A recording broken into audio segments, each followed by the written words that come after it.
اكيد بتدور على سماعه بلوتوث تبقى مريحه وفي نفس الوقت خفيفه في ودانك ويكون كواليتي الصوت بتاعها ممتاز. لما بتيجي تفكر في حاجه زي دي، اول اختيار بيجي في بالك ان انت تستخدم سماعه من شركه ابل. هنا بقى جايين نتكلم عن الايربودز 3 وهل تستحق الشراء في 2025 ولا لا، مع تجربه مريحه من ابل بتديها لك ومتوفرها لك في الايربودز 3 مع نظام السبيشال اوديو من ابل، بتوفر لك تجربه صوتيه مميزه. بس لو هنتكلم على جوانب حقيقيه وعن تجربه شخصيه مع السماعه دي، بعد اكتر من اسبوع جاي اقول لكم فعلا السماعه دي تستحق الشراء ولا لا. لما نيجي نبص كباكج، السماعه دي بتديك مميزات بصراحه رهيبه، في حاجات كتير ملهاش منافس فيها، ومن ابرز الحاجات دي وهي المايك. لو المايك بالنسبه لك رقم واحد، فالسماعه دي هتديك اداء مايكات مرعب، محدش هيعرف اساسا يفرق ان انت بتتكلم من تليفونك ولا من السماعه. بس في كام تنازل انت بتاخدهم للاسف مش موجودين في البرو، ومن ابرز التنازلات دي واللي هنبدا بيها على طول الفيديو هي النويز كانسليشن. للاسف مفيش في السماعه دي اكتف نويز كانسليشن، ودي حاجه محبطه جدا ان انا اشتري سماعه في فئه زي دي السعر ده وما يبقاش فيها نويز كانسليشن. بس خلينا دلوقتي ناخد الجوانب الايجابيه. اولا، انت لو ما بتحبش الاير تيبس او الجلد في ودانك فالسماعه دي بتاعتك. نقدر نقول ان السماعه هنا بتيجي بوزن خفيف جدا لدرجه ان انا بخاف وانا لابسها لا تقع من وداني، بحس ان انا مش لابس حاجه، ودي ميزه رهيبه جدا لاغلب الناس اللي ما بتحبش الاير تيبس.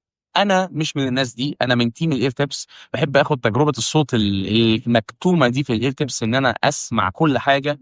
هنا السماعه صوتها كويس، بس نقدر نقول انها ناعمه. الصوت اللي بيطلع من السماعه هنا ناعم كلير جدا وواضح جدا، وهتاخد اداء رهيب جدا بس ناعم. لو انت البيز من اساسياتك في السماعه فالسماعه دي اكيد مش بتاعتك. تصميم السماعه هنا اختلف عن الاجيال السابقه، ما بقتش الطويله بتاعت زمان، الجسم بقى قصير والبودي بتاعها بقى اصغر زي ما احنا شايفين، وزن اخف اظن انها 5 جرام او 4 جرام للسماعه الواحده، وده وزن مثالي جدا في ودانك مع تشغيل السنسورز الرهيب هنا. بصراحه السنسورز في السماعه دي مرعبه. انت مجرد ما بتشيل السماعه من ودانك السماعه بتعمل ديسكونكتد اوتوماتيك، واول ما بتلبس السماعه اوتوماتيكلي بترجع تشتغل، ولو كنت مشغل تراك مزيكا بيشتغل في نفس اللحظه. سرعه الاستجابه هنا ممتازه، مفيش غبار عليه. السماعه كلها مميزات، بس زي ما قلنا لو جينا بصينا على عيب، فالعيب الرهيب بالنسبه لي هو الاكتيف نويز كانسليشن. سماعه بثمن كبير، مش رخيصه، ما بتقدمليش اهم حاجه انت بتحتاجها كمستمع او كواحد بيحب السماعات، او ان انت تاخد تجربه سمعيه من سماعه في 2025، وهي الاكتيف نويز كانسليشن اللي حاليا وصل لسماعات ب 1000 جنيه. فالموضوع بقى صعب قوي ان انت تتقبله في سماعه بالسعر ده. فدي من الحاجات اللي انا بصراحه مش قابلها في السماعه. بس لو جينا بصينا على الصوره الاكبر، لو انت بتدور على المايك فالمايك هنا ممتاز جدا جدا جدا. دلوقتي الصوت اللي انتم سامعينه طالع من سماعه الايربودز في مكان يعتبر دوشه. انا حاليا دلوقتي مزيكا شغاله بصوت عالي كمان، وفي نفس الوقت المكان فيه هواء رايح جاي. فاحنا دلوقتي بنجرب الصوت وعزل المايكات بتاعت السماعه بشكل يعني نقدر نقول هارد كور، مش بنفس الطبيعي او الحاجات اللي احنا بنتعرض لها في يومنا. مثلا دي بتبقى حاجات اعراضيه بنسبه مثلا 70% ما بنتعرض لهاش. الطبيعي ان احنا بنبقى في اغلب الوقت بنبقى في اماكن هاديه شويه.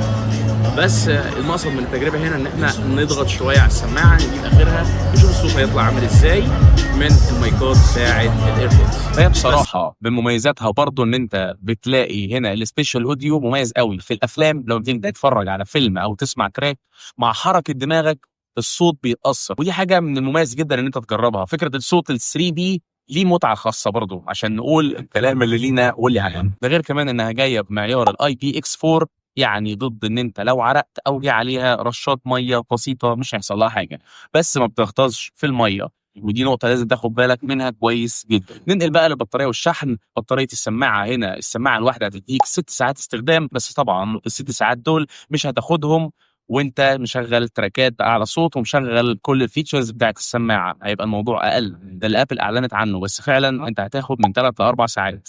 بس طبعا مع الكيس هتاخد 30 ساعة استخدام مع إعادة الشحن، فيعتبر ممكن تشحنها مرة في نص الأسبوع وباقي الاسبوع تشتغل معاك تمام. ده غير كمان برضه في عيب ان الكيس نفسها مش مقاومه للميه، يعني الكيس دي لو وقعت في الميه فبرضه السماعه هتبقى باظت، يعني الكيس مش هتحافظ لك على سماعتك او استثمارك، لان كلنا عارفين طالما جبت سماعه من ابل فانت استثمرت جزء من فلوسك. ولو حابين ان احنا نعمل مقارنه بينها وبين السماعه الساوند كور ان سي اللي انا لسه كنت مراجعها من حوالي اسبوعين، اكتبوا لنا في الكومنتات. وبس كده، كان معاكم حازم تك فيو. ما تنساش تعمل لنا لايك وكومنت وسبسكرايب. سلام.